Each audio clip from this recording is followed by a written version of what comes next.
நவகிரகத்தில் இந்த மீன ராசி குரு பகவான ராசி அதிபதியாக கொண்டு இருக்கு. எல்லோருமேலேயுமே நல்ல ஒரு அன்பு செலுத்தக்கூடிய தன்மை உங்ககிட்ட இருக்கும்.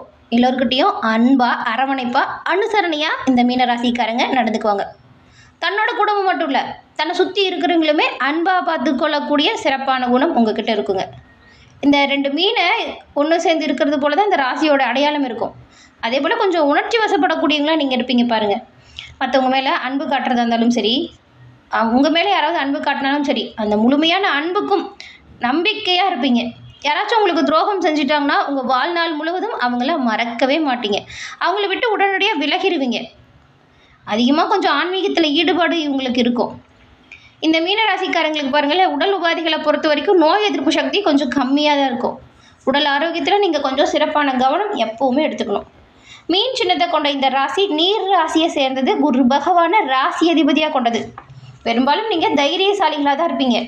எடுத்துமா கௌத்தமெல்லாம் எந்த விஷயத்தையும் செய்ய மாட்டீங்க. புத்திசாலித்தனமாக செயல்படுவீங்க. மற்றவங்களுக்கு உதவுறது, தொண்டு செய்கிறதுலையுமே அதிகமாக ஆர்வம் இருக்கும். ஒழுக்க குணம், நல்ல நடத்தை இந்த மீனராசிக்கிட்ட இருக்கக்கூடிய தனி சிறப்பு அப்படின்னு கூட சொல்லலாம். எந்த ஒரு விஷயத்தையுமே தொலைநோக்கு பார்வையோடு செயல்பட்டு நன்மையை பெறக்கூடியவங்க. சமூக பணிகளையுமே உங்களுக்கு பாருங்கள் ஆர்வம் அதிகமாக தான் இருக்கும். மீனராசியை சேர்ந்தவங்க எந்த ஒரு விஷயத்தையுமே புத்திசாலித்தனமாக செயல்பட்டு நன்மையை பெறக்கூடியவங்க அப்படின்னு கூட சொல்லலாம். உங்களுக்கு உங்கள் குலதெய்வ வழிபாடை எப்படி செய்யணும், எந்த கிழமை செய்யணும், எப்படி குலதெய்வ வழிபாடை செஞ்சால் நன்மைகளை பெற முடியும் அப்படிங்கிற ஒரு முழுமையான தகவலையும் தான் உங்களுக்காக இப்போ இந்த பதிவில் நாங்கள் சொல்லியிருக்கோம். இந்த பதிவு கண்டிப்பாக நீங்கள் பயன்பெறக்கூடிய வகையில் இருக்குங்க. அதனால் ஸ்கிப் பண்ணாமல் முழுமையாக பாருங்கள். நீங்கள் இப்போ தான் ஃபர்ஸ்ட் டைம் நம்ம சேனலை பார்க்குறீங்க அப்படின்னா மறக்காமல் நம்ம சேனலை சப்ஸ்கிரைபும் பண்ணிக்கோங்க. குலதெய்வம் தெரியாதவங்க டிஸ்கிரிப்ஷனில் இருக்கிற நம்பருக்கு ஃபோன் பண்ணி உங்கள் ஜாதக கணிப்பால் குலதெய்வத்தை தெரிஞ்சுக்க முடியும். குலதெய்வத்தை தெரிஞ்சுக்கிட்டு இந்த முறைப்படி வழிபாடு செய்யுங்க. எல்லா வகையிலுமே சிறப்பான உயர்வு, நன்மை எல்லாத்தையும் நீங்கள் கண்டிப்பாக பெற முடியும். மீன ராசியில் இருக்கிற நீங்கள் பாருங்களேன், உங்களுக்கு இருக்கக்கூடிய மிகப்பெரிய பலம் என்ன அப்படின்னு பார்த்தா எல்லோரையும் நம்புறது தான். பலவீனம் என்னன்னு பார்த்தா அதுவுமே எல்லோரையும் நம்புறது தான். ஏன்னா எல்லோரையும் நம்பி நிறைய இடத்துல ஏமாந்து போய் தான் நின்றுருப்பீங்க. இப்படிப்பட்ட உங்களுக்கு குலதெய்வ வழிபாடு எப்படி செய்யணும், இப்போ ஏற்பட்டிருக்கக்கூடிய அமைப்பால் என்ன மாதிரியான பலன்களை பெற போகிறீங்க அப்படிங்கிறத வாங்க இப்போ பார்க்கலாம். இந்த பதிவு பார்த்துட்டு இருக்க மீனராசி அன்பர்கள், உங்கள் குலதெய்வம் என்ன தெய்வம் அப்படிங்கிறதையும் சேனல் கமெண்ட் பாக்ஸில் 3 முறை பதிவிடவும் செய்யுங்க. அப்படி செய்யும்போது நம்பிக்கையோடு உங்கள் மனசில் ஒரு பிரார்த்தனை நினச்சிக்கிட்டு செய்யுங்களேன். அந்த பிரார்த்தனை விரைவில் நடக்கும். எல்லா வகையிலுமே சிறப்பான உயர்வையும் நன்மையும் நீங்கள் உங்கள் குலதெய்வத்தின் அருளால் கிடைக்க உங்களுக்கு வாழ்த்துக்களையும் உங்களுக்காக நாங்கள் உங்கள் குலதெய்வத்திடம் பிரார்த்தனையும் செஞ்சுக்கிறோம். இந்த மீனராசிக்காரங்க இதில் புரட்டாதி, உத்திராட்டதி, ரேவதி 3 நட்சத்திரமும் இருக்குன்னு சொல்லியிருக்கோம். எந்த கிழமையில் வழிபாடு செஞ்சால் நன்மைகளை பெற முடியும் அப்படின்னு பார்த்தா செவ்வாய்க்கிழமையில் மனதார நம்பிக்கையோடு நீங்கள் உங்கள் குல தெய்வத்தை வழிபாடு செய்கிறதுனால அளப்பரிய நன்மைகளை பெற முடியும். குறிப்பாக வெளிநாட்டில் இருக்கிறவங்கள கூட குலதெய்வ கோவிலோட ஃபோட்டோ எடுத்து வச்சு வழிபாடு செய்கிறது நல்லது. அதே போல் உங்கள் வீட்டில் இருக்கிறவங்க குலதெய்வ கோயில் போகிறாங்கன்னு வச்சுக்கோங்களேன், நீங்கள் ஃபோன் பண்ணி வீடியோ காலில் கூட உங்கள் கோவிலை பார்த்து அம்மனை பார்த்து வழிபாடு செய்கிறது ரொம்பவும் சிறப்பு. இப்போ கருவறையை காட்டலாம் அப்படின்னா அப்படி பண்ணலாம். இல்லைன்னா கோயிலுக்கு போய் கூட வீடியோ கால் பண்ணி கூட நீங்கள் சாமி வழிபாடு செய்யலாங்க.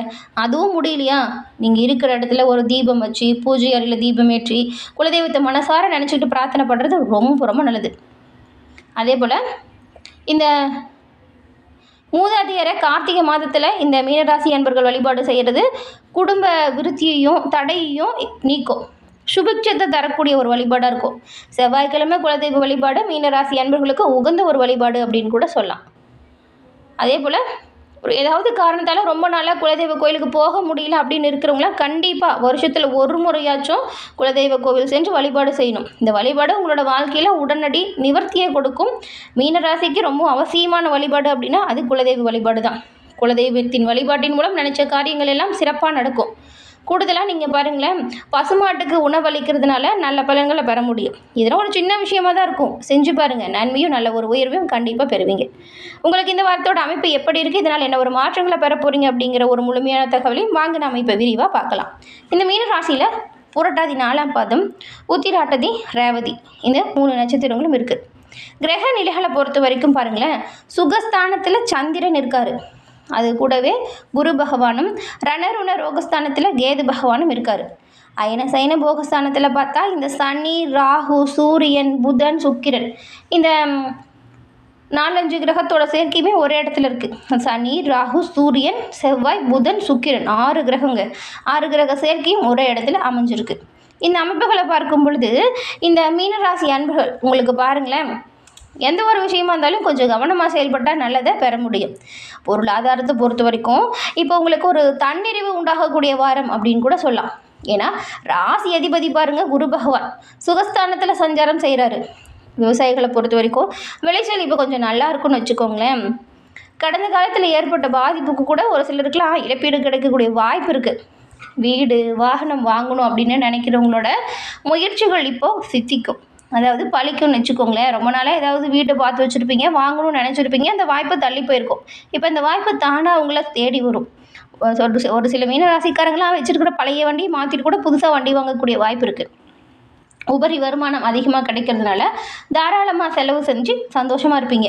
நிறைய பொருட்களை வாங்கணும், வீட்டுக்கு இதெல்லாம் வாங்கி தரணும், பிடிச்சவங்களுக்கு இதெல்லாம் வாங்கணும்னு சொல்லி நிறைய லிஸ்ட்டு போட்டு வச்சுருப்பீங்க.